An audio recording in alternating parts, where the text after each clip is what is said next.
Everybody with Angela Williamson is made possible by Fireheart Pictures and viewers like you. Thank you.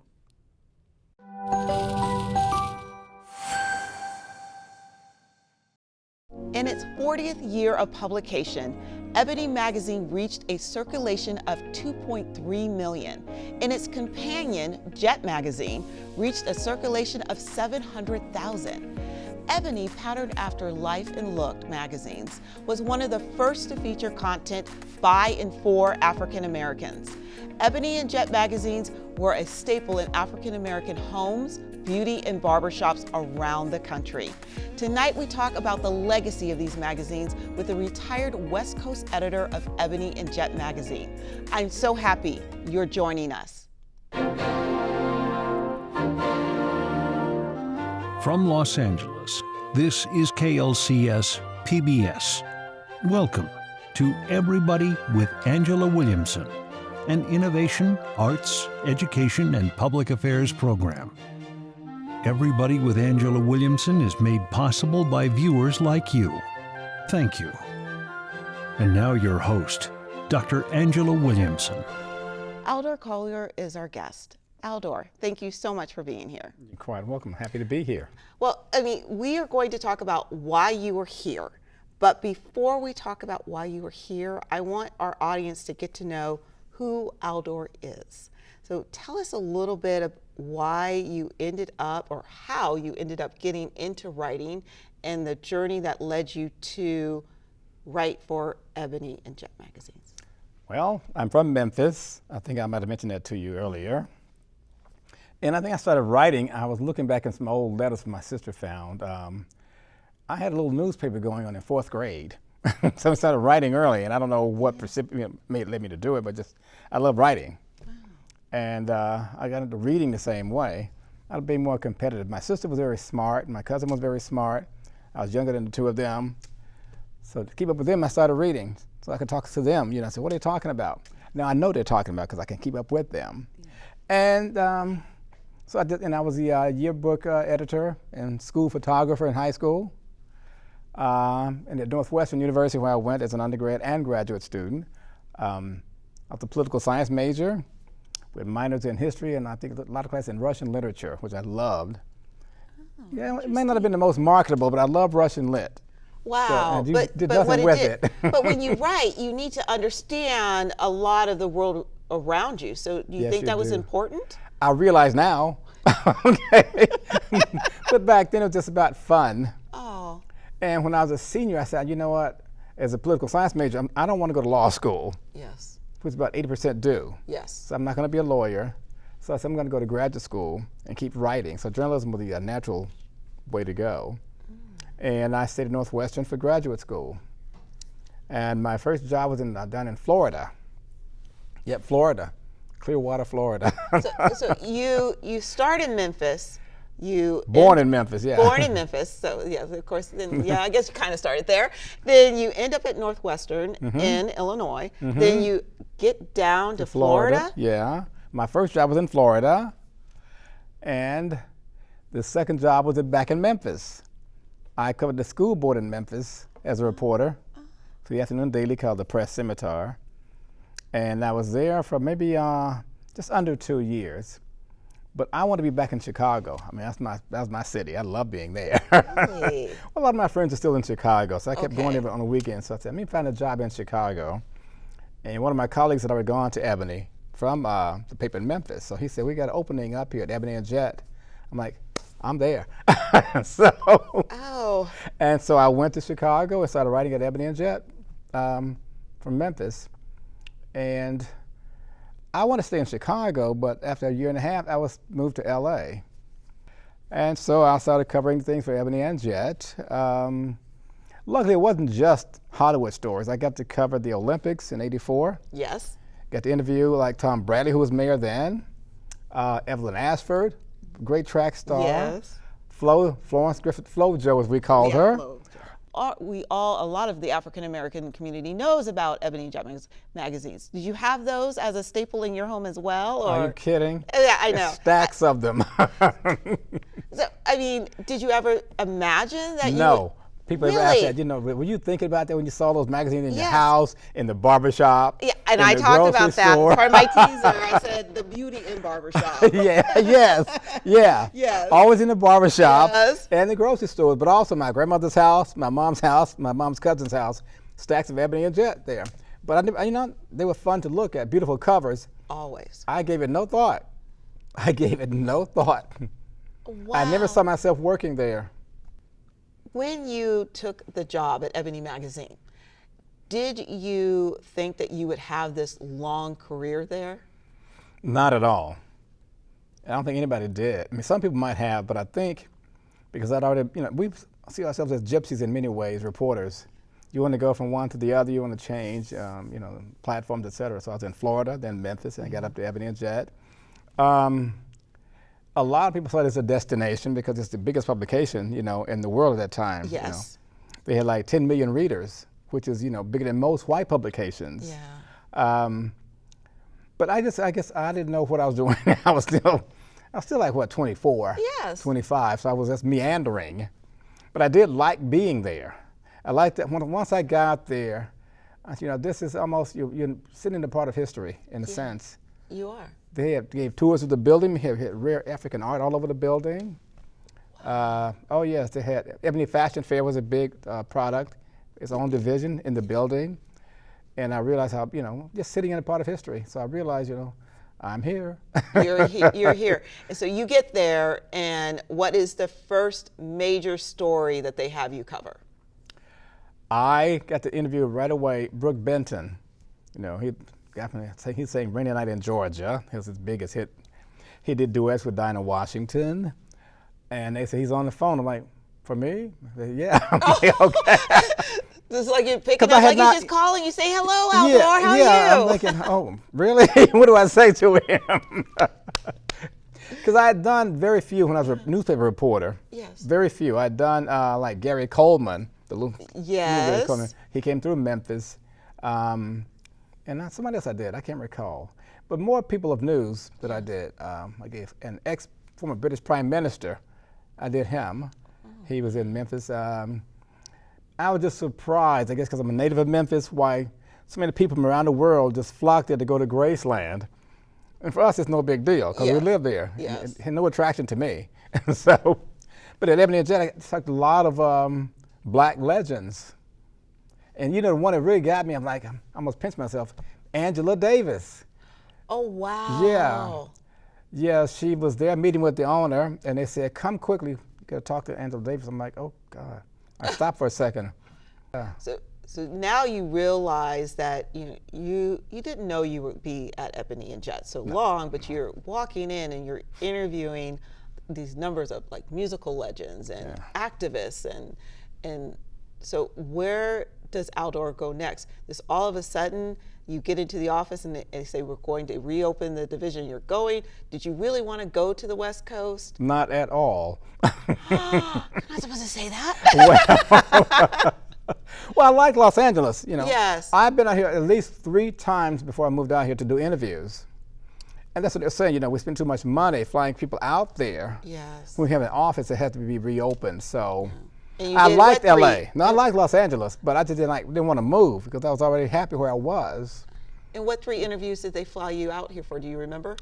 Let's see, I know Ray Parker Jr. He had just done the song Ghostbusters. Yes. Yeah. I'm thinking that in my head. I flew out to do a piece on him, and Kim Fields was on Facts of Life. Yes. And there's a piece I had to come out, not to LA, I had to go to Oakland for this piece on James Thornwell, who's a black service member who had U.S. used LSD on him back in the early 60s. Yes. You may not be aware of him. There's a piece on 60 Minutes on him, how they use LSD on him, but his knowledge to test a black person's, perceptions and all of that. Oh. He had no idea what was going on in his body and his mind, and so I came out to do a big piece on him, and that was really rewarding. Yes. Because that's good to mix up between celebrity and, human interest stories like that. So I got to mix him up like that, and he was an amazing person to talk to. And before we end this segment, that's actually one of my final questions before we come back and talk about the 3 major stories that you feel that changed the African American life and us as a whole, a society. But if you had to choose one story that you came in to write, and you went in with one perception and came out with another perception, or something you learned new, like what one story just surprised you after you did the interview or after you wrote it? Oh, it's hard to say. Thornwell was one of them, James Thornwell. Another had to be when I interviewed Ray Charles. On the piano with him, and he was playing with me. I had a wonderful time, even sang along with him, and I can't even sing. You're singing with Ray Charles. Yeah, songs that, like early songs, country songs of his that I knew. I'm not a country music person at all. But you're from Memphis, you probably heard them, right? Well, Memphis is more R&B and blues. Oh, blues. That is Nashville, ma'am. Oh, sorry. Bad host. Yes, bad host. 200 miles away. Yeah, I know, but yeah. But that one really, I was so stunned at how rewarding it was. Hear about the things in his life that he hadn't sometimes talked about before. So that was really, an amazing interview to have him, give to me. So it was wonderful. That is actually a wonderful way to end our segment. Oh, okay. And when we come back, you know what we'll talk about. Yes. Great. Yes, I do. Come back to hear more from Aldor.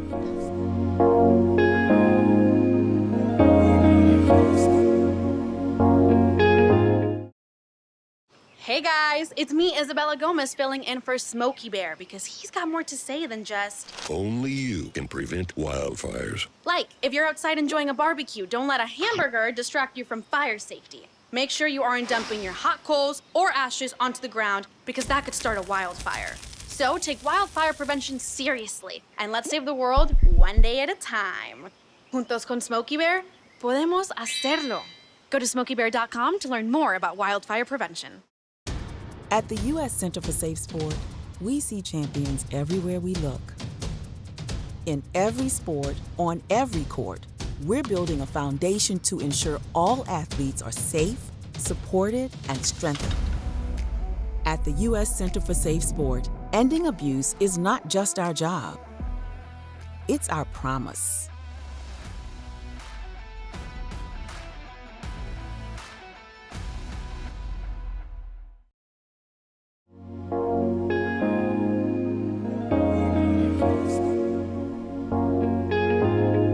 Welcome back. That was a great first segment. We got to know a little bit about you and your journey.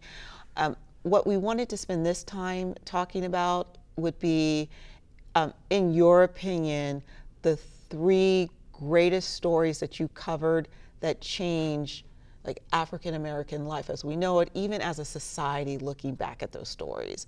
And the first one I think we wanted to talk about would be the LA riots.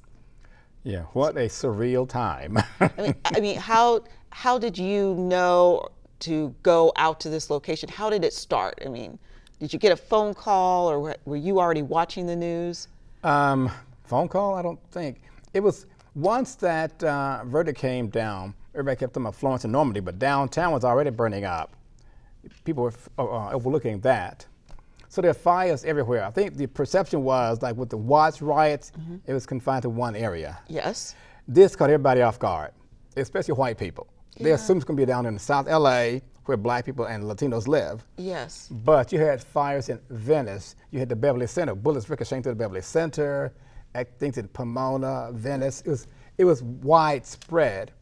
And I think that might have frightened more people than anything else because a lot of, like in Detroit in the 60s, same thing as the Watts riots, confined to black areas. But this time it was all over LA, all over. And again, it made it so surreal, especially because I had my photographer with me.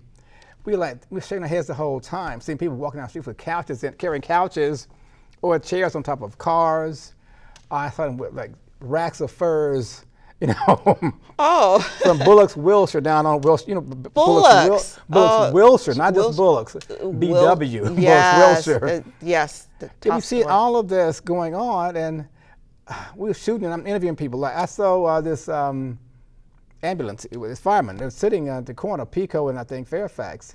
He's just sitting in there. I'm like, wait a minute, things are burning all around you. What you going to do? He said, nothing.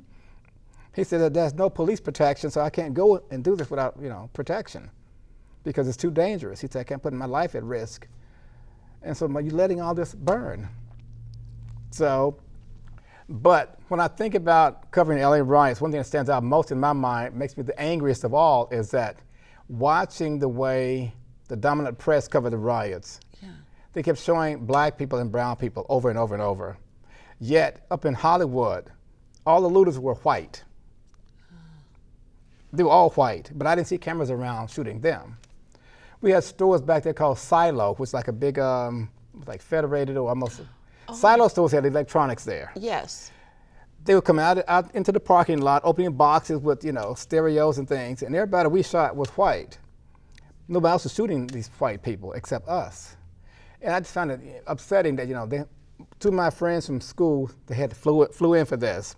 They were told, go to South LA and cover the story. They didn't know where it was. They had no idea where South LA was. And I recall driving down Vermont and seeing a television crew, Vermont and 3rd, near the Ralphs and Vons. Yes. In Koreatown. She's saying, here, live in South Central LA. I'm like, this is not South Central LA. They come in, they don't know where they are. They do a disservice to their station, their viewers, and to us who live in LA. And that really bugged me. And the only person I saw on television saying, it's involving everybody, was Ann Martin, who was the anchor of the Channel 7 News. Mm-hmm. She kept saying, everybody's involved. It's not any one group. It's everybody doing this, the looting and the starting fires. Yet, all the crews are done in South LA. So they're missing where all the white people were. And again, it just really burned me up to see, the disparity. But it went on for 3 days. It was, like I said, it was surreal. And after the first day, they said, stop for a minute because Jesse Jackson's got to come to town. You got to go and pick up Jesse and talk to him. Pick him up. They said, well, no, it's going to be a limousine because he was doing Nightline with Ted Koppel. And they said, you're going to ride with him from the airport to the ABC studios in Hollywood. And so, what was so funny, I'm at the airport picking up Jesse Jackson. As he's coming out the airport, everybody's applauding. All these white folks who would probably hate him otherwise. Thank you, Mr. Jackson. Thank you, Reverend Jackson. Thank you for helping us. They were just so nervous and just so glad to have somebody. Because people were shooting at the airplanes too, remember? Yes. It was totally surreal.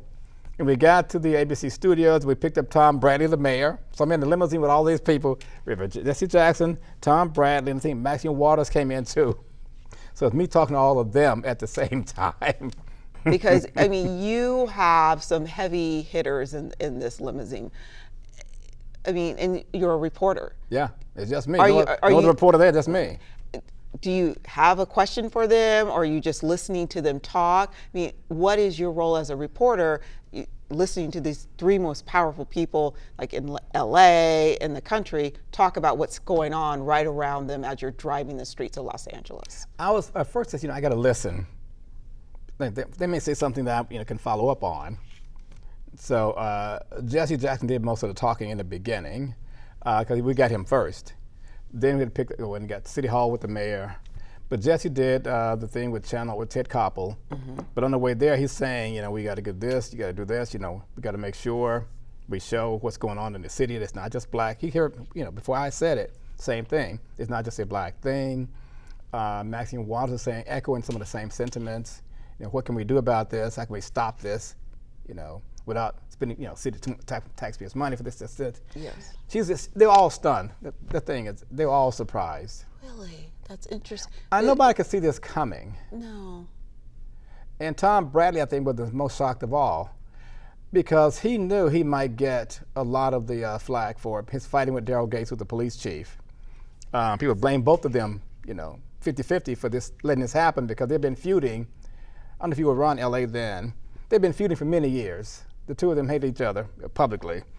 And so they felt they let this happen. So I think in the limousine, he saw what was going to come. He could look at the crystal ball the next few weeks or whatever. Mm-hmm. This is going to, I'm going to be screwed. Yeah. Wow. Okay. So that was really great story. That was the first one. So where is Aldor when the verdict comes down for O.J. Simpson? Are you there through the entire trial, every part from the time he's arrested to trial to when the verdict is read? Even before the trial, even before he's Really? arrested, I happened to be in Chicago, and I got a call because I was on vacation. I'm getting a call, and they said, "You got to come back to L.A." I'm like, "For what?" They said, "O.J. Simpson's wife has been killed." And people's husbands get killed all the time. This is his ex-wife. They weren't married. He wasn't, I didn't understand the urgency. And when I got back to L.A., I'm like, okay, let's see what's going on. And then the police department was so cooperative for the first time ever. They were saying, "We want you to see these pictures from the crime scene, to all, not other reporters. They were not just, I'm like, wait a minute, this is kind of weird too. They're so cooperative. I'm like, I don't really want to see all these bloody pictures, but they said, well, you have the right to come and check them out. This is your scheduled time. They had a lot of time for all of us reporters to come and look at these pictures from the crime scene, which seems weird to me because they never were that cooperative with reporters. And then the Bronco chase was that was surreal too. People turn themselves in, and the crowds at every overpass from here to almost Mexico cheering him on. So that was kind of strange too. But I covered the whole trial from the beginning till the end. And that was I'm so sick of this. I'm like, well, the thing is, a lot of reporters. It was a long journey for everything, from the beginning to the end. It was a long journey. But what annoyed me was that so many reporters had their minds made up. I was one of those who, I said, I don't care. This is a job. Yes. If he's guilty, fine. If he's innocent, fine. I'm just doing my job as a reporter because I'm one of the few people who really does not care. He's okay. I liked his football career, but I didn't idolize him by any stretch. And so, people, I talked to my mother back in Memphis, she said, well, it was a different kind of hit, the mob hit, or, Goldman was the target, not Nicole. That's made it so funny. Yeah. Everybody had these theories about what was going on, who, the target and all of that. And I'd interviewed Johnny Cochran twice before he got the O.J. case. He was representing Jim Brown in a potential rape case, and I interviewed him a lot then. So I had a good rapport with him. But then the worst part to me was when the verdict came down. Okay, I was just stunned and angry. Not so much about him getting off, but out of the clear blue, we're getting phone calls from white people saying, black people can't do this, black people, I'm like, what are you talking about? They wanted to vent because O.J. was exonerated. So so many white people wanted to say something, and they knew Ebony was black, so we'll launched at them. And that was just really, I'm like, they said blacks should not be on juries and all of that. They don't have the intelligence to do that. I was getting all of this. All of this was coming on the telephone. I went to a restaurant, people started ranting and raving there. When I walked in, more black people. Just like being in what I perceived like Alabama back in the 50s. This was L.A. in the 90s. Yeah. Well, not just L.A., I don't think. It's the whole country. The whole country was like that. The whole country was like that. Because you had black people cheering. But a lot of the ones I talked after, they said, we were cheering Johnny Cochran, not O.J. Simpson. We thought Johnny did a masterful job, and we were so proud of him. And also, some said they were glad. They said, listen, white men get off all the time, like Robert Blake, who played Beretta on TV. He got off. Klaus von Bülow got off, killing his wife, Sonny, earlier. People thinking, I don't know if they really did it or not, so I can't say that they were guilty. But they were both were exonerated. And O.J. was as well. So it was just, I was just really stunned at the racism I was getting. And you were just doing your job. It was over, but I'm saying, I'm walking around L.A. and still hearing all these things. And I talked to some of the jurors because people were saying to me, well, that black people can't process complex information and things like that. And they said those white women were intimidated to vote along with the black jurors. And two of the jurors said to me, no, when we walked in at the very beginning of the trial and took a straw vote, and both white women felt, exonerate them. So it wasn't about any pressure. See, people make these